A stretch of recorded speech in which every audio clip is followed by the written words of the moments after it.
muddooyinkii ka dambeeyay surunaayo dood ku dhalatay heshiiska is-afahmowga ahaa oo dhawaantun magaalada Addis Ababa ka dhaxmaray dowladda Itoobiya iyo Jamhuuriyadda Gobolka Somaliland.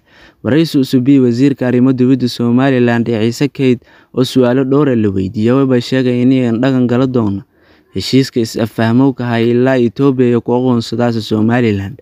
Itoobiya way baahanta maanyo way weydiiyeen aqoonsi.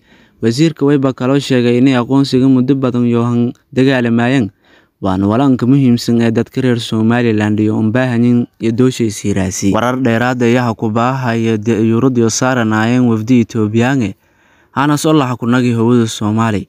Dayuurada ku ka tii Addis Ababa oo jeedi beledka Hargeysa ee maamulka gobolka Somaliland. Hay'adda buuqka hawada Soomaaliya ee dayuurada diidan inay hagal hawada Soomaaliya oo lukunagi meelan dhow jigjiga.